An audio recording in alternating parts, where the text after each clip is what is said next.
그래서 마케팅의 중요 포인트가 니즈와 원트를 구별하는 거에서부터 시작이 돼요. 이건 이제 반은 맞고 반은 틀릴 수 있으나 공감대가 많이 형성되어 있는 게 니즈라고 하는 것들, 이제 욕구라고 해석을 해보면 뭐 이게 필요일 수도 있고 뭐 수요일 수도 있지만 니즈 자체를 그냥 욕구다. 그렇게 한번 해석을 해보고 그냥 영문으로 니즈? 필요하다? 원트가 욕구인가? 뭐 번역은 좀 왔다 갔다 하긴 하지만 니즈는 강한 결핍이 되어 있을 때 필요해요. 그리고 꼭 있었으면 좋겠다. 만약에 달리기를 해야 되는데 운동화에 대한 니즈는 강력하겠죠? 근데 그냥 학교 왔다 갔다 하는 건데 운동화를 좋은 걸 사야 되냐? 뭐 그건 니즈는 좀 떨어지지만 나름 폼나고 푹신푹신하고 튼튼한 거면 좋겠다. 원츠 뭐 이런 부분들은 약간 허영심도 있고 뭐 선수들이 신는 운동화, 뭐 100m 달리기 하는 선수들이 신는 전문 운동화, 그걸 신고 학교를 다닌다. 그게 폼이 날까? 네, 조금 비유가 이상하니까 축구하라고 하죠. 축구화에 대한 결핍은 축구할 때는 그냥 운동화 신으면 발목 나가잖아요. 뛰고 넘어지기도 하고. 그러니까 하부에 발바닥 밑에 아웃솔에 약간 진 같은 것도 박혀 있거나 돌기가 있거나 이건 필수잖아요. 근데 허영심 원치를 자극하면 클럽에서 뛰는 사람들이 신는 축구화. 그러면 그게 꼭 필요하진 않지만 뭐 있으면 폼 나겠네. 뭐 이런 구조가 돼 있거나 박지성이 선호하는 운동화. 또 축구 선수들 누가 있나요? 뭐 기타 등등 그런 유명한 사람들이 신는 선호하는 운동화, 축구화 그러면 니즈는 이미 됐고 원츠는 뭐 괜찮은데 뭐 이런 거가 되잖아요. 그래서 마케팅은 필요, 니즈라는 부분들을 자극하면 사람들이 없어 보여 해요. 자존심 상해하고 약간 허영심을 건들면 당연히 그건 내가 필요해서 사는 거야 라는 거로 대체가 될 수 있는 심리적 보상을 시킬 수 있는 그래서 마케팅은 원치를 자극합니다. 꼭 필요한 거, 꼭 갖고 싶다. 욕구, 이 부분은 그냥 자연스럽게 해줘야 되는 건데 허영심을 자극하면서 그걸 꼭 필요한 거였다라고 인식을 시키는 거죠. 리미트 버전 제품들이 다 그래요.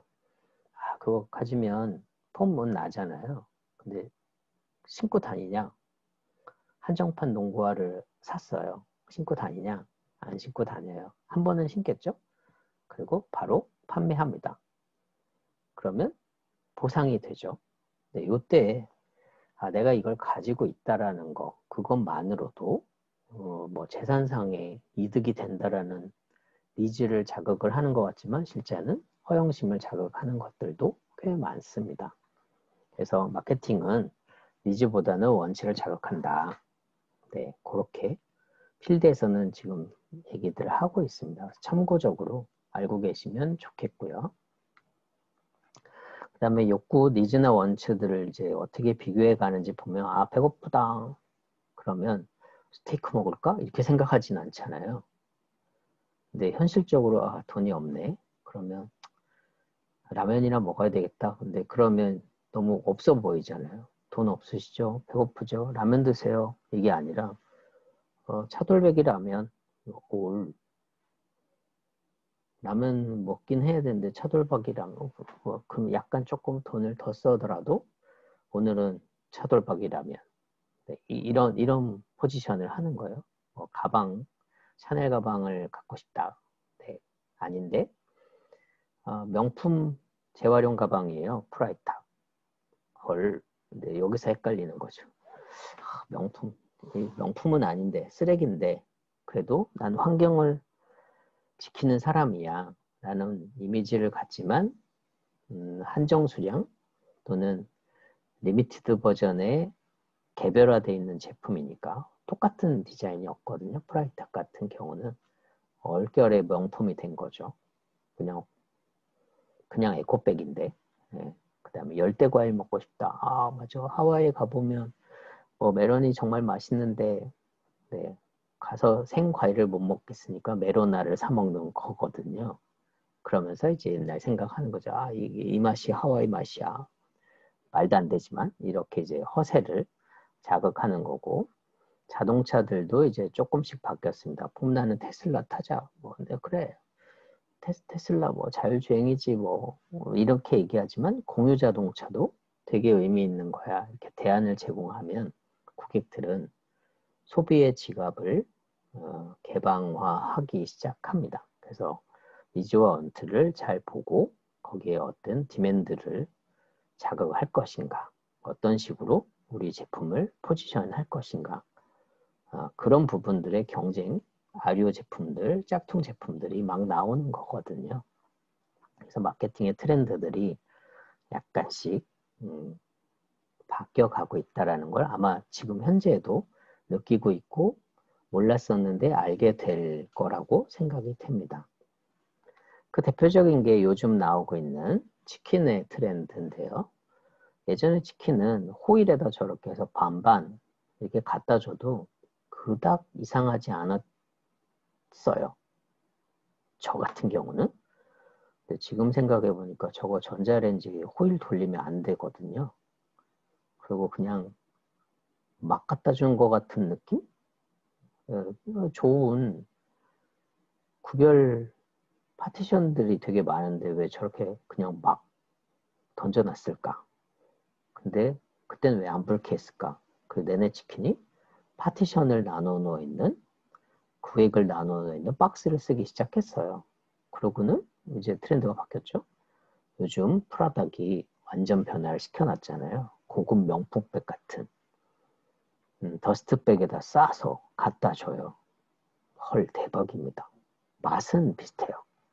근데 딱 받아볼 때 느낌, 물론 가격은 좀 더 비싸죠. 근데 저 한 번의 행위, 저 한 번의 이벤트가 가져오는 만족감은 좀 달라지는 것 같아요. 그래서 도시를 중심으로 저런 고급 닭들, 닭 서비스들이 확장이 돼가고 있는 어이없는 사회이지만 그래도 저 허영심을 자극하고 수익이 생긴다는 건 벤처를 준비하거나 비즈니스를 준비하는 사람은 알고는 있어야 합니다. 또 필요에 따라서는 저 전술이나 전략을 사용하실 수도 있어야 합니다. 마케팅 프로세스를 한번 살펴보면 조사하는 부분, 목적을 명확하게 잡아야 되겠죠. 거기에 맞춰서 가설 설정하고 조사 설계를 하는 부분, 그다음 자료 수집과 보고서 쓰는 부분, 이건 1년의 연구 과정이랑 되게 비슷할 거예요. 맥락이 같은데 요거를 보통은 리서치하고 STP 세분화하고 마케팅 믹스, 그 다음에 임플리멘테이션, 실행하고 증진시키는 것들, 그 다음에 컨트롤하는 방식으로 필리코트라는 마케팅의 대가분이 프로세스를 정리했는데 이게 지금 근 50년, 100년이 지났는데도 크게 안 바뀌고 있습니다. 그리고 마이클 포터가 얘기하고 있는 가치사슬 안에서도 마케팅이라는 포지션이 굉장히 중요한 한 블록을 차지하고 있어요. 그래서 마케팅에 대한 부분을 좀 살펴보면 기업의 목표에 따라서 시장의 경쟁 상황이나 아니면 돌발 상황들을 어떻게 대처할 것인지 또 우리가 가지고 있는 자원들을 어떻게 효율적으로 잘 회전시켜 가지고 최적의 이익들 또는 가치들을 만들어갈 수 있을까를 살펴보는 겁니다. 그래서 인풋, 프로세스, 아웃풋, 아웃컴을 보고 피드백 과정에서 마케팅 과정을 평가해보고 통제 관리하는 그리고 다시 투입 요소들을 바꾸는 이 선순환 구조를 만드는 것들이 마케팅 전략의 중심이 돼요. 그리고 프로세스라고 얘기합니다. 그래서 많이 들어보셨던 것처럼 앞서 1교시에 얘기 드렸던 것처럼 전반부에 말씀드렸던 것처럼 3C분석이라는 부분들을 해서 고객과 경쟁사와 우리 내부의 경쟁력을 한번 살펴봐야 합니다. 그 상황에서 환경과 상황을 내가 어떻게 조정할 수 있는지 그 조정이 된다면 이상적인 상태를 만들고 거기에 맞춰서 실전 전술을 찾아야 합니다. 계획들을 만들어야 해요. 그러려면 기본적으로는 상황 파악이 잘 돼 있어야 되겠죠. 현재 상황에 대해서. 그래서 상황 파악을 할 때 스왓이라는 얘기를 하게 돼요. 나의 강점과 약점, 기회 요인과 위기 상황들을 파악하고 거기에 맞는 내 몸과 우리 상황과 잘 어울리는 이상적인 상황을 목표 시장으로 잡자 또는 찾자라는 얘기를 하게 됩니다. 그러려면 기본적으로는 우리가 어떤 강점이 있는지 약점이 있는지는 당연히 알아야 될 거고 또 외부 환경에서는 어떤 부분들이 도움이 좀 되고 어떤 거는 우리한테 좀 불편해지는 건지 이런 것들도 좀 알아야 해요. 이 스왓을 하나 놓고 현대자동차를 보면 현대자동차는 연료를 떼는 엔진을 만드는 회사였잖아요. 강점은 고효율화 되게 많이 했고 수소 자동차도 어떻게 보면 수소를 태워서 폭발시켜서 에너지를 얻는 개념이에요. 근데 우리한테 유리한 상황은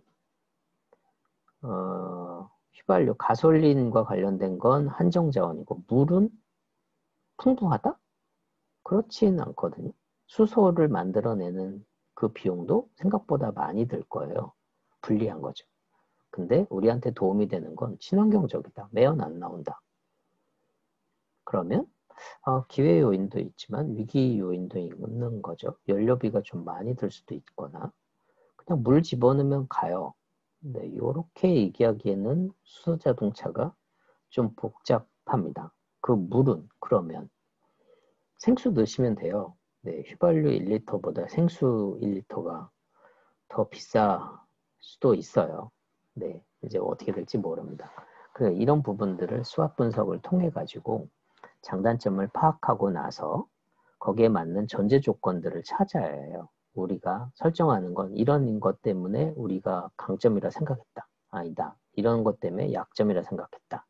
뭐 이런 것들을 설정하고 거기에 맞는 대안과 솔루션들을 찾는 것들이 필요합니다. 그러고 나면 당연히 이제 세분화를 해봐야 되겠죠. 모든 시장을 내가 한 번에 다 장악할 수가 없으니까 특정한 시장, 어떤 영역을 우리가 확정하자. 그 영역에서 우리가 티가 나게 성장할 수 있겠다. 아니면 경쟁력을 가질 수 있겠다. 그럼 거기 가서 이제 뭔가 새로운 걸 만듭니다. 밑에 오른쪽 하단처럼 여러 복잡다양한 구성의 그룹들이 있는데 그 중에 우리는 타겟을 뭐 하나를 그룹을 잡겠다. 그 그룹 안에서도 우리는 뭔가 다른 이미지, 다른 형태, 다른 가치를 설명하겠다. 그 현대자동차는 엔진 자동차지만 전기차를 만들겠다라고 선언한 것 자체가 목표 시장을 좀 많이 바꾼 거죠. 엔진도 있지만. 그런데 전기차는 오래 못 간다라는 전제를 갖고 수소차를 뒤에다 또 밉니다. 전기차를 처음에는 친환경이라고 막 생각해서 사용을 하는데 원자력 발전소가 줄거나 화력 발전소가 줄거나 날씨가 어두워지거나 흐리거나 폭우가 많이 오거나 그래서 태양광 발전을 못했다. 그러면 전기가 모자라겠죠. 공장은 돌려야 되는 에너지는 필요하고 자동차를 돌려야 되는 에너지는 모자라는 상황이 되면 이제 차를 못 쓰게 될 거예요. 그때 두둥 나타나는 게 수소 자동차가 돼요. 그러면 사람들은 마음 심리적 부담이 있잖아요. 장마 우기라는 게 전 세계가 다 있을 수 있으니까 그 사이에는 차를 못 타요. 기가 막힌 일이죠. 네, 그러면 그 불편함을 버틸 거냐? 아니다. 그럼 수소차의 세계가 다시 온다. 이런 포지션을 전술적으로 갖고 있고 그 방향을 준비를 하는 거가 아닐까. 그래서 현대차를 자꾸 좀 특이하게 바라보고 있는 중입니다. 그렇게 되면 이제 세그멘트 할 때는 측정 가능하고 접근 가능하고 실체성이 있고 유효타당성, 신뢰성 있고 실행 가능한 것인지를 기준을 놓고 분리를 한번 해보고 타겟팅 할 때는 차별적 마케팅을 할 수 있는 건지 집중 마케팅을 할 수 있는 건지 포터분이 얘기했던 것들을 기반으로 한번 뒤져봅니다. 그리고는 포지션 이제 다차원 분석이라는 방식으로 0점이 잡히는 영역이 어딘지, 군집이 잡히는 영역이 어딘지를 한번 보게 돼요. 공학 쪽에서 보통 연구하는 거 보면 다중회귀 분석을 해가지고 관계가 있는 것들의 영역이 어딘지, 클러스터 분석을 통해서 어떤 군집이 모이는 건지, 또 구조 모형 분석을 통해 가지고 어떤 방식으로 흘러가는지 뭐 이렇게 분석들을 많이 하거든요. 뭐 마케팅에서도 비슷한 방식으로 그룹핑을 해 나가고 있는 중입니다. 또 앞서 설명드렸던 것처럼 리서치하고 세그멘트, 통합적 마케팅, 믹스 마케팅, 그다음에 임플리테이션, 그다음 컨트롤 하는 방식들 전체 맥락을 하나의 표로 한번 다시 정리를 해봤고요. 그거에 맞춰서 각각은 믹스를 어떻게 할까? 마케팅 믹스라는 게 그냥 제품만 잘 만들면 되는 게 아니라 제품을 가격 방식으로 뭐 고급형, 저가형, 대중형 이렇게 나누는 거거나 뭐 군인들이 쓰는 거, 할머니가 쓰는 거, 할아버지가 쓰는 거 이런 방식으로 나눈다던가 아니면 판촉용, 프로모션용 이렇게 나눈다던가 이렇게 하면 이제 제품을 여러 가지 방식의 기능을 가지고 고객을 현혹시킬 수 있는 방법들이 다양하게 운영이 될 수 있습니다. 예를 들면 이제 예전에 많이 쓰던 방식이 화장품을 판매할 때 샘플이 가장 고가이고 고성능 제품인 경우가 많았어요. 그래서 샘플을 써보고 너무 좋네. 피부에 그냥 짝짝 맞네. 그래서 큰 거 본 제품을 딱 사면 그게 잘 안 맞는? 그러면 당했다라는 느낌을 확인할 방법이 없거든요. 네, 이제 이런 상황들이 많아서 예전에는 샘플만 이용하는 사람들을 위한 고급 제품, 그러니까 샘플만 어디서 수집해가지고 하나의 패키지로 연결하는 그런 약간 패키지 하는 서비스들도 좀 있었거든요. 뭐 요즘은 동일 샘플에서 가져오는 동일 제조 라인에서 샘플을 빼는 경우들이 많기 때문에 이제는 그렇진 않지만 예전에는 가끔 별도로 만드는 마케팅 믹스 구조에서 전수를 쓰는 경우들도 있었습니다. 제품 개념으로 보면 당연히 차별적 제품들이 있어야 될 거고 그게 뭐 물리적인 형태적인 거일 수도 있고 서비스 보증에 대한 심리적인 개념도 있을 겁니다. 델 컴퓨터는 물리적 차별도 했었지만 내가 필요에 따라 옵션들을 선택할 수 있는 서비스 차별화를 했죠. 네, 그렇게 해서 좀 차별화를 추진해 나갔던 사례고 가격 입장에서 보면 프리미엄 아울렛 같은 경우는 정말 고급 제품인데 할인해주는 그러니까 사람들이 시즌만 살짝 지나가면 똑같은 기능, 그 퀄리티는 유지하면서 가격을 낮출 수 있는 딜레마는 고급 제품들을 그 시즌 동안 안에서는 안 사고 시즌이 아웃되면 사는 기다림의 미학이 자꾸 생기는 상황도 있지만 비싼 제품들을 비싼 가격에 사는 고객층이 있고 거기서 다 수요가 소비가 안 되면 떨굴 수 있는 떨이 시장이 프리미엄 아울렛이 돼 있는 거가 됐어요. 저게 이제 대중시장이 되면 보세 시장은 이제 더 함몰하겠죠. 아래로 떨어질 테니까. 네, 그런 것들이 이제 프리미엄 아울렛 시장의 가격 정책, 고가지만 저가로 살 수 있는 기회를 만들어주는 거죠. 거기서 품질을 논하는 건 사실 오바다라는 메시지를 계속 주는 거예요. 그 다음에 가격 정책, 하이테크 기반의 고성능 제품이라면 원가 이익이 다 반영되어 있는 것들이거나 경매 가격으로 살 수 있게 하거나 아니면 사용한 양만큼 뭔가 단위적으로 비용을 측정하거나 뭐 이런 것들이 좀 될 수 있어요. 렌트가 하이테크에 많이 적용돼 있고 그게 생활에 들어간 게 정수기, 공기청정기, 매트리스, 그다음에 요즘 뭐 AI, TV 뭐 이런 것들 냉장고도 요즘 리스가 들어가기 시작하더라고요. 고가 제품에 대한 것들을 그러면 좀 저렴한 비용으로 오래 사용할 수 있게끔 사실 할부죠. 네. 이제 이런 것들이 가격 전략에 많이 들어가 있고 그 안에서는 원가를 먼저 고려해야 해요. 제조 원가라든가 아니면 판매 원가, 판매비를 다 빼고 나서도 얼마에 팔 수 있는 건지를 미리 예측하고 그 금액을 반영을 먼저 해놔야 합니다. 그러니까 초기 1단계에서 판매하면 이익이 먼저 나야 해요.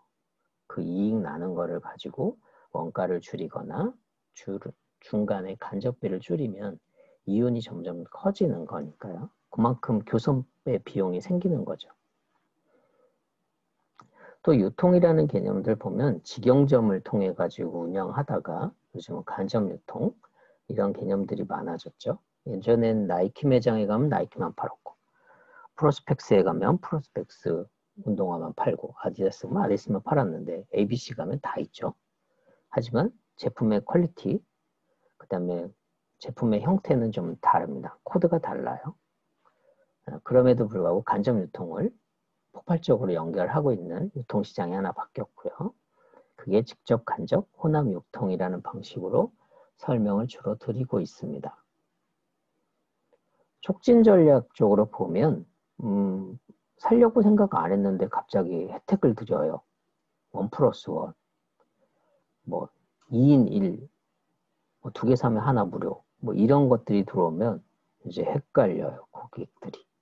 아, 지금 당장 필요한가? 근데 이 대표적인 방식이 수입 맥주도 큰 빅캔, 큰 캔들 판매할 때 이게 되게 많았었는데 한 개 한 개를 사면 3,000원, 뭐 좀 비싼 건 4,000원 이렇게 팔았던 거를 4개 10,000원. 그러면 단순 계산만 해도 개별로 3개를 사면 약간 모자란데 하나 더 사면 10,000원, 2,000원, 만약에 하나당 3,000원이다 라고 하면 3개 사면 9,000원이잖아요. 그래서 내가 먹고 싶은 거 3개를 딱 사려고 했는데 4개 10,000원. 이 얘기 들으면 1,000원을 공교롭게 더 쓰는 거죠. 안 먹어도 되는 맥주를 하나만 더 먹게 되는. 근데 4명이서 한 캔씩 먹으려고 갔는데 마침 4개 10,000원. 그럼 땡큐죠. 그건 바로 사죠. 네, 이제 이런 것들이 촉진의 전략입니다. 그리고 술은 대부분 3명이서 먹는다는 그 철칙이 있어요. 그래서 한 개가 꼭 모자란 조금 더 먹어야 되는 그럼 2바퀴 돌리면 6개잖아요.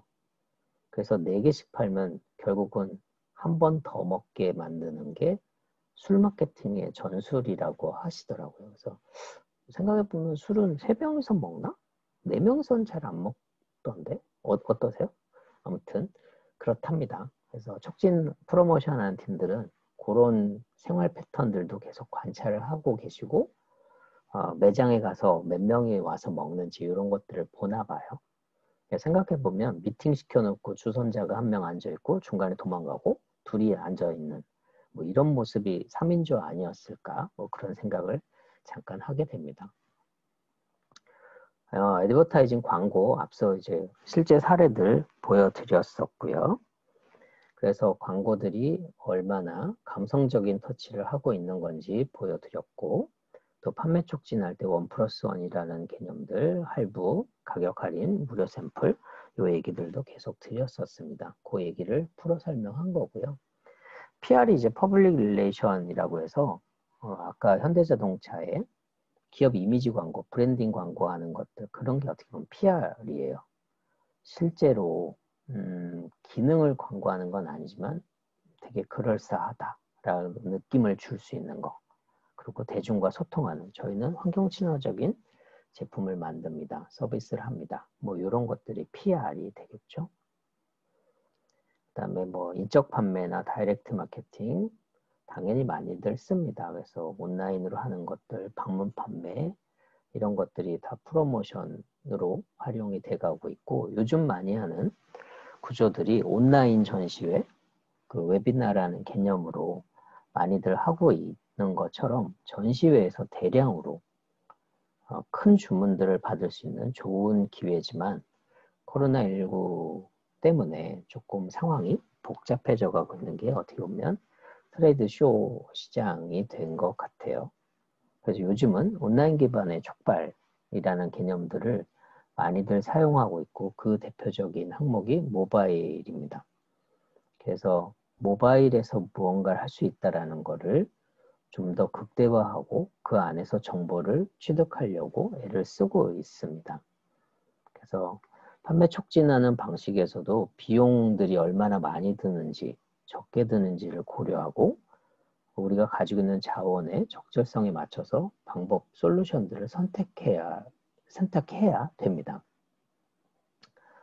그 다음에 사이버 마케팅이라는 개념들, 온라인에서 하는 것들이 요즘 많아져서 예전에 가격이나 제품, 그 다음에 유통이나 촉진, 이렇게 포피 전략으로 밀고 가는 게 온라인에선 좀 말이 안 맞을 때가 있어요. 만약에 제가 애니메이션 서비스를 한다. 그러면 애니메이션이 제품인가? 그걸 온라인으로 보는 게 뭐 극장, TV 그거 말고 뭐 또 있나? 뭐 이런 것들이 되게 구별이 애매할 때가 있고 아까 유튜버들이 사운드 만들어 가지고 돈 버는 거 뭐 이런 것들이 말도 안 되거든요. 전통적 마케팅에서 보면.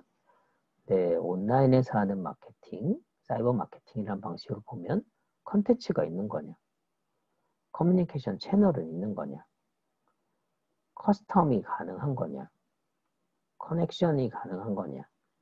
커뮤니티 공통체를 만들어서 특이한 성향을 가진 사람들이 모일 수 있는 거냐?